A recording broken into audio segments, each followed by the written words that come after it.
Welcome to BL English classes. आज मैं आपको प्रेजेंट कंटिन्यूस का जो टेंस है उसे कराने जा रहा हूँ। I am going to teach about present continuous tense. तो आप अच्छी तरह से देखिए प्रेजेंट कंटिन्यूस का टेंस किस तरह से होता है और यह क्या होता है, किस तरह से इसको बनाते हैं। तो देखिए दूसरा सेंटेंस है ये प्रेजेंट कंटिन्यूअस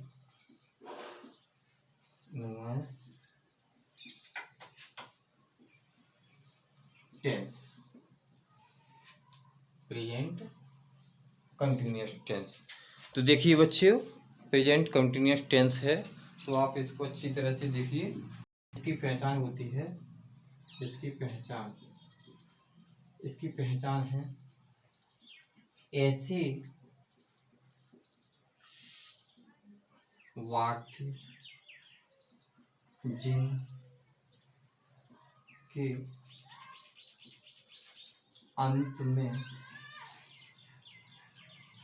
रहा है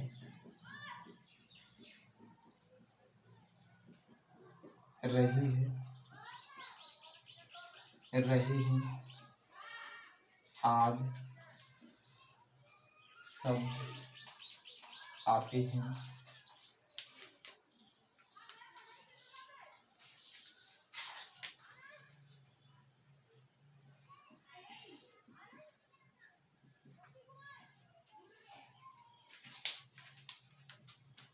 आदि शब्द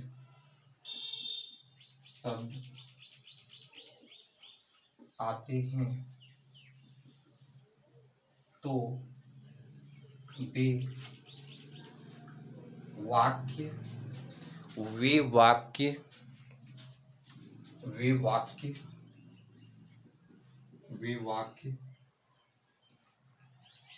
प्रेजेंट कंटिन्यूअस टेंस के वाक्य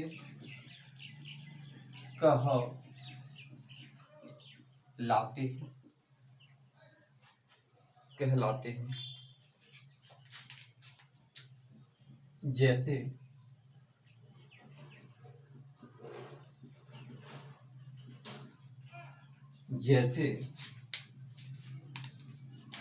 जैसे राम स्कूल जा रहा है, सीता खाना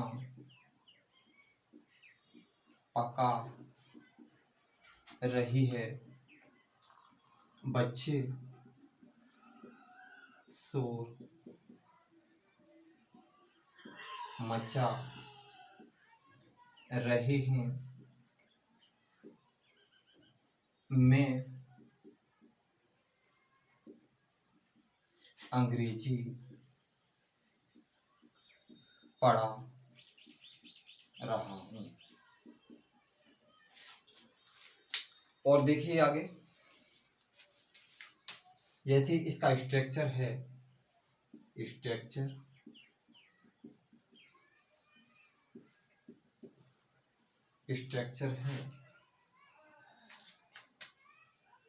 अफर्मेटिव का है subject plus is are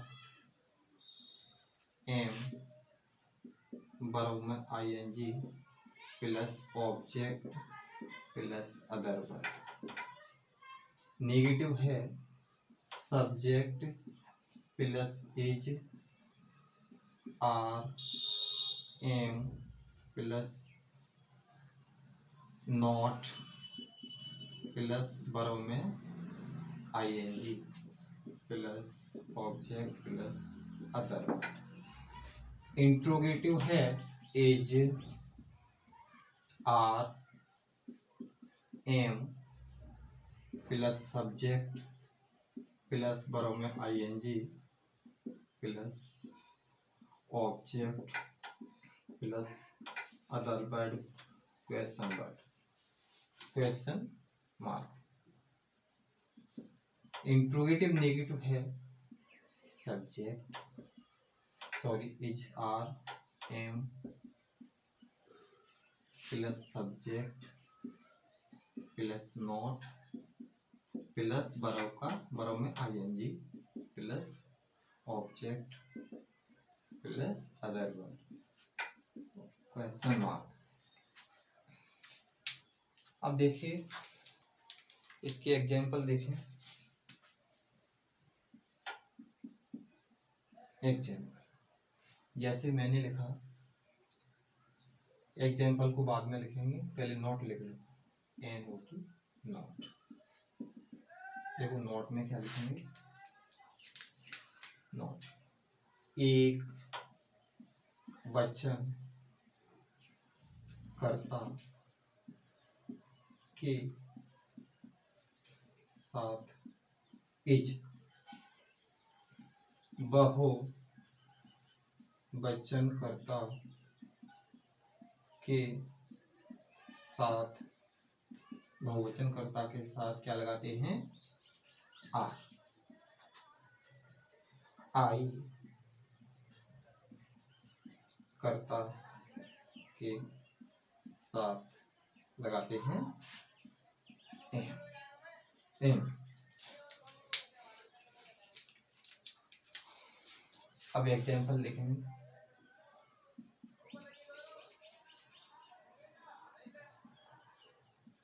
examples देखो,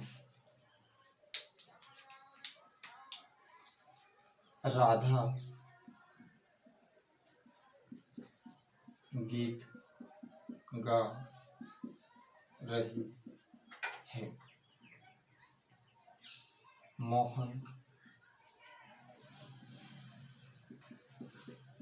बांसुरी नहीं बजा रहा है, सीता क्या सीता खाना पका रही है, क्या राम स्कूल नहीं जा रहा है।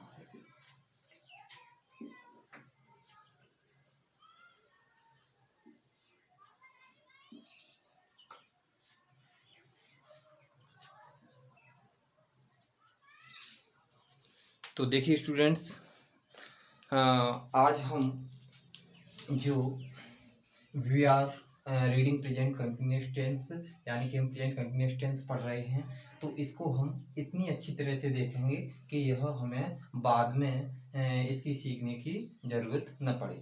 तो देखिए हमारा प्रेजेंट कंटिन्यूअस टेंस है, तो प्रेजेंट कंटिन्यूअस टेंस का मतलब क्या होता है। तो देखिए प्रेजेंट का मतलब होता है वर्तमान, और कंटिन्यूअस का मतलब होता है जारी रहना, कोई चीज़ कोई मतलब किसी कार्य का जारी रहना। कंटिन्यूअस का मतलब दूसरा होता है लगातार या नियमित चलना, रुकना नहीं है इसका मतलब, यानी यह चलता है। तो प्रेजेंट का मतलब वर्तमान और कंटिन्यूअस का मतलब जारी रहना। तो प्रेजेंट कंटिन्यूअस का मतलब होता है, और यह होता है, इसका मतलब होता है कंटिन्यूअस का अपूर्ण, यानी अपूर्ण और काल। तो ये वर्तमान अपूर्ण काल है, यानी कि ये पूरा नहीं होता है। यह क्या है कि कार्य क्या है, पूरा नहीं रहता है, और इसी समय जब कोई कार्य हो रहा है, इसी समय कोई कार्य हो रहा है, कार्य चालू है, तो उसे हम कहते हैं प्रेजेंट कंटिन्यूअस टेंस। क्या कहते हैं बच्चों, प्रेजेंट कंटिन्यूअस। जैसे कि वर्तमान पूर्ण काल, यानी कि इसमें क्या है कि इसी समय कोई कार्य जो हो रहा है, तो वह क्या है, प्रेजेंट कंटिन्यूअस टेंस। इस दूसरे तरीके से क्या कि हम टेंस को पहचानेंगे कैसे, और भी देखो, ऐसे वाक्य जिनके अंत में, ऐसे वाक्य जिनके अंत में रहा है, रही है, रही है, क्या आना चाहिए, रहा है, रही है, रही हैं, आदि शब्द आते हैं तो वे वाक्य प्रेजेंट कंटिन्यूअस टेंस के वाक्य कहलाते हैं। तो देखिए ऐसे वाक्यों के अंत में जो वाक्य जो मतलब जो कार्य जैसे कि इसी समय हो रहा है और वो पूरा नहीं हुआ है,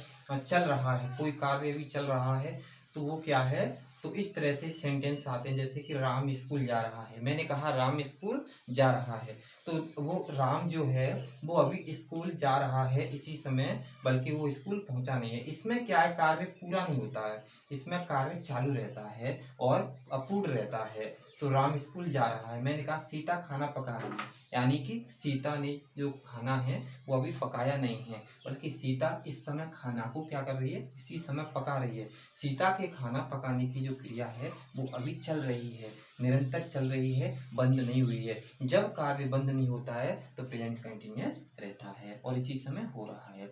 बच्चे शोर मचा रहे हैं, तो क्या है, बच्चे क्या कर रहे हैं, शोर मचा रहे हैं। यानी कि कोई कहेगा कि बच्चे क्या कर रहे हैं, व्हाट आर चिल्ड्रन डूइंग, तो मैं कहूँगा कि children are making a noise, यानी कि जो बच्चे हैं वो शोर मचा रहे हैं, जो कुछ भी इस समय कुछ कर रहे होंगे उसके बारे में बताएंगे। मैं अंग्रेजी पढ़ा रहा हूँ, इस समय बच्चों मैं क्या कर रहा हूँ, अंग्रेजी पढ़ा रहा हूँ, तो मेरा इस समय जो कार्य हो रहा है वो प्रेजेंट कंटिन्यूअस में आ रहा है। तो बच्चों ये तो रही हमारी प्रेजेंट कंटिन्यूअस की पहचान कि जो कार्य अभी हो रहा है, तो वर्तमान में जो कार्य हो रहा है उसे हम प्रेजेंट कंटिन्यूअस कहते हैं। क्या कहते हैं बच्चों, प्रेजेंट कंटिन्यूअस कहते हैं। तो इसका स्ट्रक्चर है बच्चों, जैसे कि स्ट्रक्चर है अफर्मेटिव का स्ट्रक्चर है सब्जेक्ट, देखो बच्चों subject is are am, verb में आईएनजी, ऑब्जेक्ट और अदर वर्ड्स। तो बच्चों सबसे पहले इसमें इसका अफर्मेटिव का स्ट्रक्चर है सब्जेक्ट इज आर एम और वर्ब में आईएनजी। तो इसमें क्या है बच्चों कि हेल्पिंग वर्ब जो है वो इज आर एम लगाई जाती है और मेन वर्ब में क्या लगाया जाता है, आईएनजी लगाया जाता है बच्चों। फिर ऑब्जेक्ट और अदर वर्ड्स। तो देखिए नेगेटिव यानी नकारात्मक वाक्य, नकारात्मक में क्या होता है कि हेल्पिंग वर्ब जो हमारी इज आर एम है वो हेल्पिंग वर्ब आ जाएगी और हेल्पिंग वर्ब के तुरंत बाद नॉट लगाई जाती है और वर्ब में आईएनजी लगाई जाती है। अब यदि इंट्रोगेटिव सेंटेंस है, इंट्रोगेटिव का मतलब होता है जो वाक्य प्रश्न पूछता है उससे बोलते हैं इंट्रोगेटिव। क्या बोलते हैं, इंट्रोगेटिव। तो इंट्रोगेटिव में क्या होता है कि सब्जेक्ट से पहले हमारी सहायक क्रिया आती है, चाहे वो अलग इंट्रोगेटिव वाला हो चाहे कौन सा भी इंट्रोगेटिव वाला हो। प्रश्नवाचक जो शब्द होता है वो वाक्य होता है, टेंस होता है, उसमें सब्जेक्ट से पहले सहायक क्रिया आती है। तो इसमें सहायक क्रिया हमारी इज आर एम आ गई, उसके बाद वर्ब में आईएनजी। अगर हमारा इंट्रोगेटिव और नेगेटिव दोनों हैं तो देखिए इंट्रोगेटिव के हिसाब से सहायक क्रिया हमारी कर्ता के पहले आई, कर्ता के पहले आई और जो नॉट है वो बाद में, मतलब सब्जेक्ट के बाद। हाँ, नोट का एक नियम है, कुछ बच्चे क्या है नोट को वर्ब मेन वर्ब के बाद मुख्य क्रिया के बाद लगाते हैं। कब लगाते हैं बच्चों, मुख्य क्रिया के बाद। इस नोट को भी मुख्य क्रिया के बाद भी लगा देते हैं, मुख्य क्रिया को नोट के बाद भी लगा, मतलब मुख्य क्रिया के बाद भी लगा देते हैं इस नोट को, लेकिन ऐसा नहीं करना है।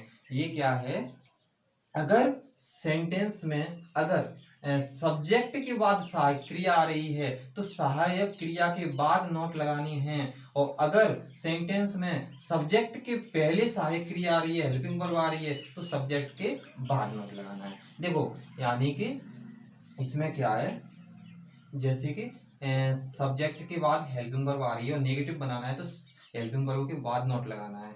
लेकिन अगर सब्जेक्ट से पहले हेल्पिंग वर्ब आ रही हो, हमें नोट लगाना है, तो फिर सब्जेक्ट के बाद नोट लगाना है। यानी हेल्पिंग वर्ब है तो हेल्पिंग वर्ब के बाद नोट लगाना है, और हेल्पिंग वर्ब सब्जेक्ट से पहले है तो सब्जेक्ट के बाद नोट लगाना है। तो यह गलती नहीं करनी है। कुछ बच्चे ऐसे होते हैं कभी तो नोट को एजारएम के तुरंत भले ही पहले लिख रहे हैं, एजारएम सब्जेक्ट से पहले लिख रहे हैं तो नोट भी यहाँ पे लगा देंगे। नहीं, नोट हमेशा हेल्पिंग वर्ब के बाद या सब्जेक्ट के बाद आती है। हेल्पिंग वर्ब होने पर हेल्पिंग वर्ब के बाद, हेल्पिंग वर्ब न होने पर सब्जेक्ट के बाद आती है।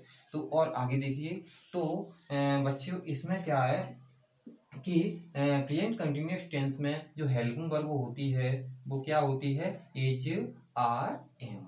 क्या होती है, इज आर एम।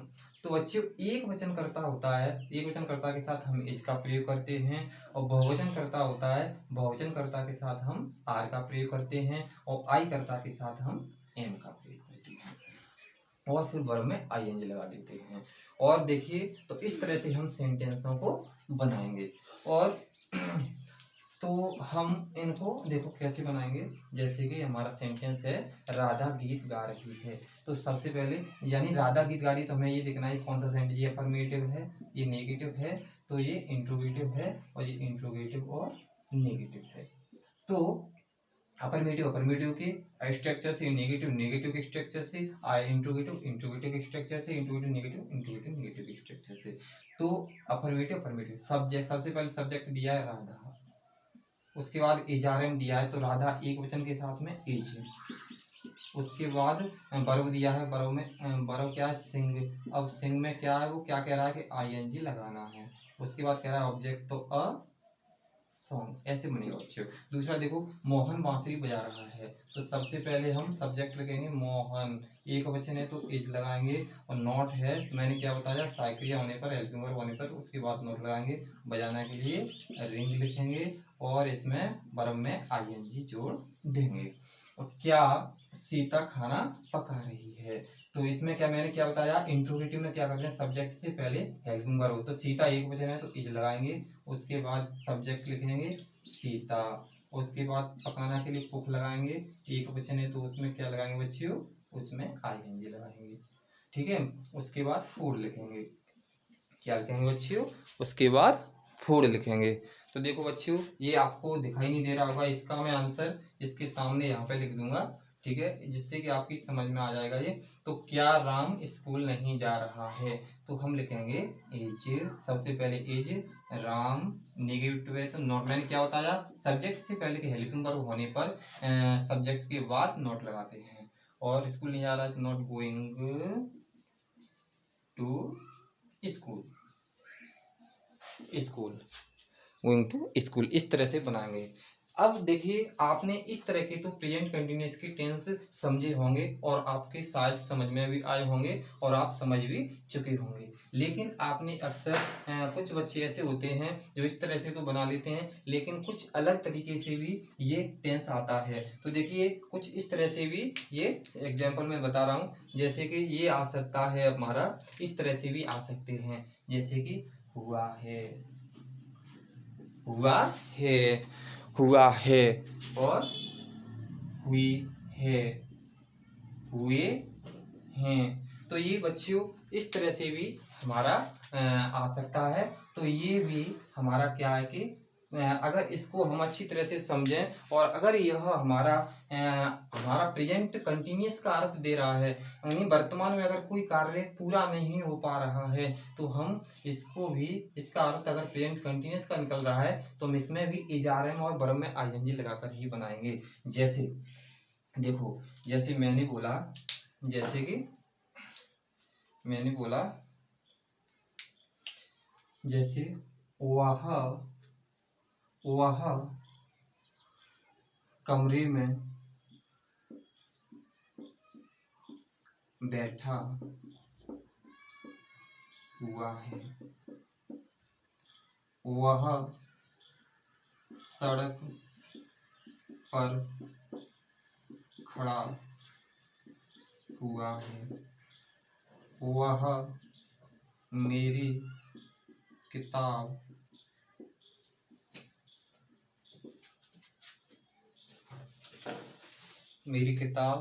लिए हुआ है, वह नए कपड़े पहने हुई है। तो बच्चियों देखो इसमें क्या है, वह कमरे में बैठा हुआ है, वह कमरे में बैठा हुआ है, इसका मतलब ये नहीं है कि वो हमेशा हमेशा के लिए बैठा हुआ है, हमेशा हमेशा के लिए नहीं बैठा हुआ है, ये कभी ना कभी तो वहां से उठेगा। तो यानी कि जो ये बैठा हुआ है ये क्या है बच्चियों, ये एक क्रिया है, ये वर्ब है जो कि ये क्या है, चल रही है। ये वर्ब तब तक चल रही है जब तक वो उस कमरे में बैठेगा। तो इसीलिए ये सेंस दे रहा है, ये अर्थ दे रहा है कि ये प्रेजेंट कंटिन्यूअस का टेंस है। इसी तरह से ये वह सड़क पर खड़ा हुआ है, तो सड़क पर खड़ा तो है, लेकिन ये जरूरी नहीं है कि वो सड़क पर हमेशा हमेशा के लिए इस तरह खड़ा हुआ है। तो यह वहां से जा भी सकता है, जा सकता है कि नहीं जा सकता है। तो इसीलिए क्या है कि यह भी क्या है कि ये कार्य पूरा नहीं है, यह भी क्रिया चल रही है, उसकी खड़े होने की क्रिया चल रही है। और वह मेरी किताब लिए हुआ है, जैसे कि वह मेरी किताब को लिए हुआ है। जब वो किताब मेरी है तो कभी ना कभी तो मेरी किताब को देगा। तो वह मेरी किताब, या उसने मेरी किताब हाथ में लिए हुआ है वो, तो इसीलिए यह भी क्या है, एक जारी है क्रिया। मैंने कहा वह नए कपड़े पहने हुआ है, तो जो कपड़े हैं उसके जो नए हैं, तो वो कपड़ों को पहने हुआ है। तो इन कपड़ों को पहने हुआ है, तो ऐसी बात नहीं है कि वो स्थायी हमेशा के लिए वो उन कपड़ों को पहने। तो इस तरह से ये क्या है, कंटिन्यूअस का जब ये बोध कराते हैं, कंटिन्यूअस का हमें पता चलाते हैं, तो इस वजह से हम प्रेजेंट कंटिन्यूअस में इनको बनाएंगे। तो वह कमरे में बैठा हुआ है, तो इसके लिए सबसे पहले लेके आएंगे ही, एक वचन है तो इज। अब sitting in the room, sitting in the room, वह सड़क पर खड़ा हुआ है, तो he is standing on the road. इसको बनाएंगे वह मेरी किताब लिए हुआ है, तो he is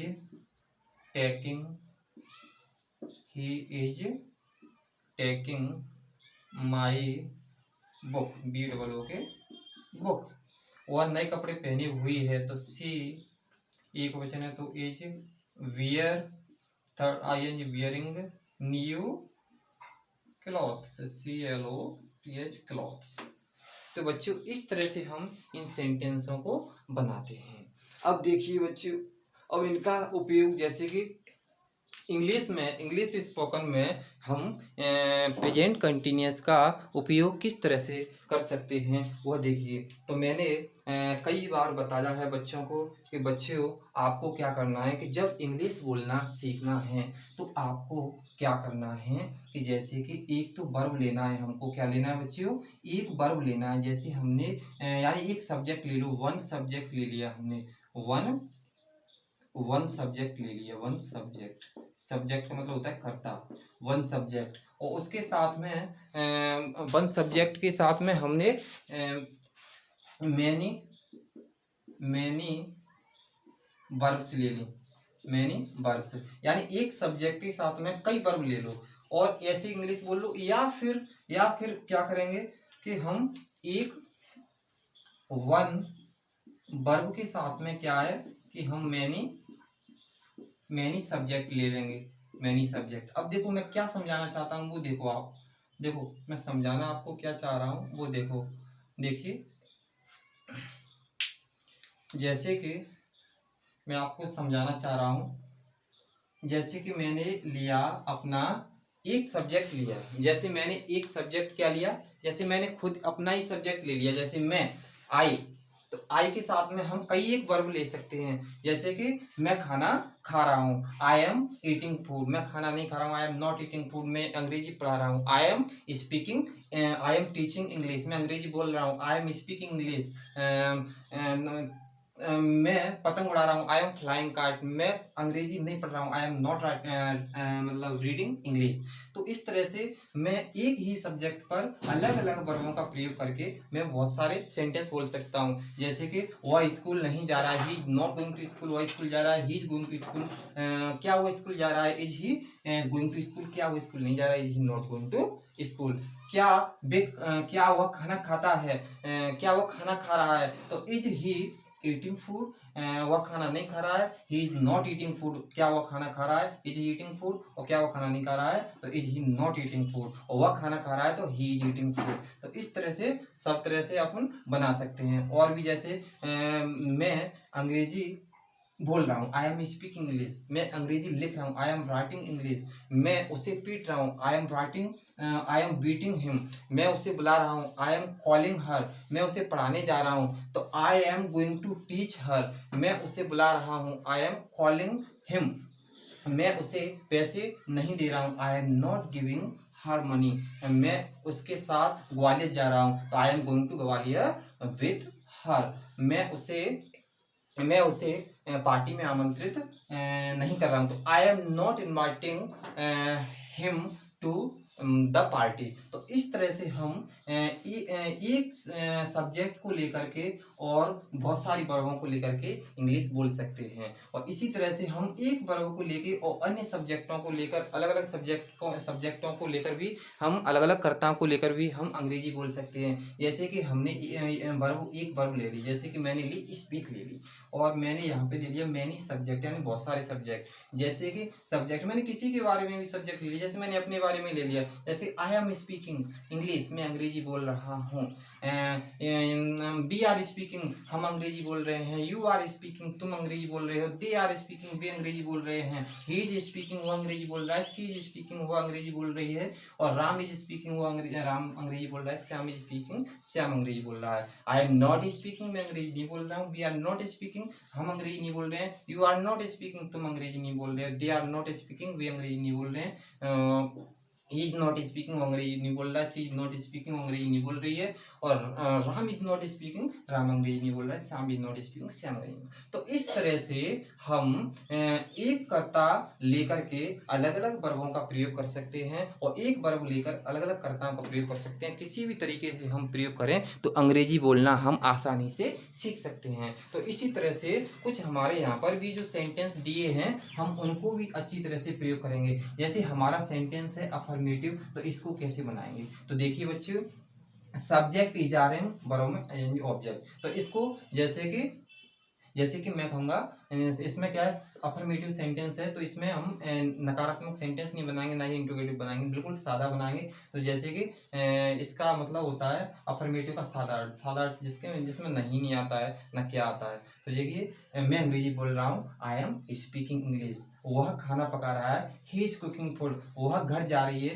C is going home. वह हॉकी खेल रहा है, ही इज प्लेइंग हॉकी। वह कपड़े नहीं धो रहा है, he is not washing clothes. वह चाय नहीं पी रहा है, he is not taking tea. वह दूध पी रहा है, ही इज ड्रिंकिंग मिल्क। तुम घर नहीं जा रहे हो, you are not going home. मैं उसे पीट रहा हूँ, आई एम बीटिंग हिम। मैं उसे बुला रहा हूँ, आई एम कॉलिंग हर। मैं उसे अंग्रेजी पढ़ाने जा रहा हूँ, तो I am going to teach her English. तो इस तरह से हम इसमें इंग्लिश बोलने की आदत डाल सकते हैं। उसी तरह से बच्चे हम नेगेटिव में भी बना सकते हैं, जैसे कि मैं तुमसे बात नहीं कर रहा हूँ, I am not talking to you. मैं तुमसे बात कर रहा हूँ, I am talking to you. मैं तुम्हें नहीं बुला रहा हूँ, I am not calling you. मैं उसे नहीं पढ़ा रहा हूँ, I am not teaching him. मैं गीत नहीं गा रहा हूँ, I am not singing song. मैं खाना नहीं पका रहा हूँ, I am not cooking food. वे घर नहीं जा रहे हैं, they are not going home. वे नहीं रो रहे हैं, दे आर वीपिंग। वे हंस रहे हैं, दे आर लाफिंग। वह दूध पी रहा है, ही इज ड्रिंकिंग मिल्क। वह शराब पी रहा है, ही इज ड्रिंकिंग वाइन। वह जूस पी रहा है, ही इज ड्रिंकिंग जूस। तो इस तरह से हम इनको बना सकते हैं। सॉरी, मैंने नेगेटिव का प्रयोग नहीं किया है। वह दूध जूस नहीं पी रहा है, he is not drinking juice. वह शराब नहीं पी रहा है, he is not drinking wine. वह दूध नहीं पी रहा है, he is not drinking milk. इस तरह से आएगा। अब देखिए इंट्रोगेटिव। तो इंट्रोगेटिव में हम कैसे करेंगे? इंट्रोगेटिव जो ओनली क्रिया ही अगर सब्जेक्ट से पहले प्रयोग करी जाती है, तो क्या होता है, वो हाँ का जवाब पूछती है, हाँ या ना, इसका जवाब पूछती है। जैसे मैं कहूँ, क्या वो स्कूल जा रहा है, is he going to school. क्या वो स्कूल नहीं जा रहा है, is he not going to school. तो आपको जवाब देना है हाँ ना में। क्या तुम खाना पका रहे हो, आर यू कुकिंग फूड। क्या तुम टीवी देख रहे हो, आर यू वॉचिंग टीवी। क्या तुम यहाँ आ रहे हो, आर यू कमिंग हियर। क्या तुम अंग्रेजी बोल रहे हो, आर यू स्पीकिंग इंग्लिश। क्या वह अंग्रेजी पढ़ने आ रही है, is she coming to read here, coming to read English here. क्या वह फुटबॉल खेल रहा है, तो इज ही प्ले फुटबॉल। तो इस तरह से हम इसको बना सकते हैं। नेगेटिव भी बना सकते हैं, क्या तुम खाना नहीं खा रहे हो, are you not eating food. क्या तुम खाना नहीं पका रहे हो, are you not cooking food. क्या तुम ग्वालियर नहीं जा रहे हो, are you not going to Gwalior. क्या पतंग नहीं उड़ा रहे हो, आर यू नॉट फ्लाइंग काट। क्या तुम नए कपड़े नहीं पहन रहे हो, are you not wearing new clothes. No no no, I am not wearing new clothes. तो इस तरह से हम अंग्रेजी बोलने का प्रयत्न कर सकते हैं। यदि तुम अंग्रेजी बोलने का अगर प्रयास करोगे तो जरूर आप अंग्रेजी बोल सकते हैं। If you try to speak English तो you will be able to speak English. अगर तुम अंग्रेजी बोलने का प्रयास नहीं करोगे, यानी कि if you do not try to speak English तो you will be not able to speak English, तो तुम अंग्रेजी बोलना नहीं सीख पाओगे। इसीलिए therefore you should speak English, you should understand English, you should read English और यू शुड स्पीक इंग्लिश। इसीलिए therefore you have to read English at home. इसीलिए आपको घर पर क्या है, इसकी अच्छी तरह से प्रैक्टिस करनी चाहिए। You should try to practice at home daily.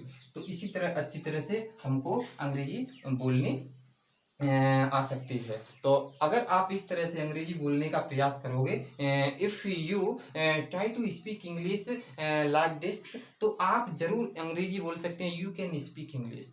तो आई होप ये वीडियो आपको पसंद आई होगी। अगर ये वीडियो आपको अच्छी लगी हो तो इसको लाइक करें, कमेंट करें और चैनल को सब्सक्राइब करें।